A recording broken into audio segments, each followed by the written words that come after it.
భయో ఎన్ని అడుగుతారు భయ ఒకసారి. నేను ఇదివరకు చెప్పాను, మళ్ళీ చెప్తున్నాను. మెట్రో రేవంత్ రెడ్డి గారి ప్రతి స్కీమ్ వెనక ఒక స్కామ్ ఉంటుంది భయ్య. అందులో మీరు అనుమానపడకండి. ప్రతి స్కీమ్ అంటే దాని వెనక ఒక స్కామ్ ఉండదు, ఏది ఉండదు.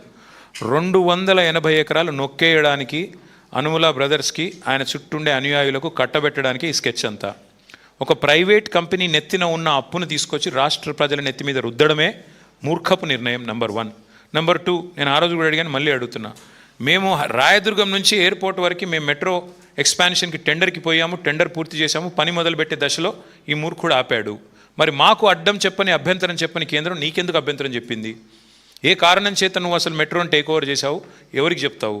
మూడవది, అసలు ఇద్దరు కాంగ్రెస్ బీజేపీ ఇద్దరు కలిసే కదా మెట్రోని కానీయకుండా చేసింది మా గవర్నమెంట్లో. లగ్డికాపూల్ నుంచి బిహెచ్ఎల్ వరకు ట్రాఫిక్ లేదని చెప్పారు. ఎవరు? కేంద్ర ప్రభుత్వంలో ఉన్న ఘనా పార్టీలు. చిన్న చిన్న పట్టణాలు లక్నో, మీరట్ కూడా మెట్రోలు ఇచ్చిన వాళ్ళు. హైదరాబాద్ లాంటి అతి ప్రాముఖ్యత కలిగిన నగరం, ఇట్లాంటి నగరంలో ట్రాఫిక్ లేదంటే ఎక్కడి నుంచి లగ్డికాపూల్ నుంచి బిహెచ్ఎల్. ఆ కేంద్ర మంత్రిని తీసుకొచ్చి ఒకసారి ఆ ట్రాఫిక్లో ఇరికిస్తే అయిపోద్ది, అందరికీ తెలిసి వస్తుంది ట్రాఫిక్ ఉందా లేదా. Thank you.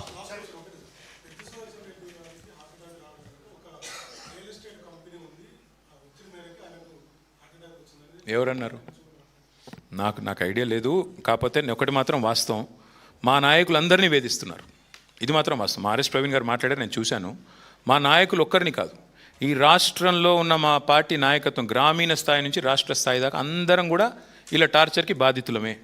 కొంతమంది కాకపోతే ఆరోగ్య సమస్యలు వారు ఉన్న పరిస్థితుల్లో వారికి నిజంగానే కొంత అది కొద్దిగా ఎగ్జాజరేట్ కావచ్చు, ఒత్తిడికి లోన్ కావచ్చు, జరిగి ఉండవచ్చు. ఎందుకంటే ఒకటి మాత్రం వాస్తవం, సుదర్శన్ రెడ్డి గారు నా దగ్గర కూడా వచ్చారు.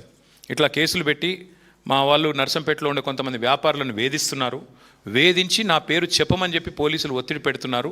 నా ఆవేదనలో ఉన్న విషయం కళ్ళుండి చూడగలిగిన వాళ్ళకి, మనసుండి అర్థం చేసుకోగలిగిన వాళ్ళకి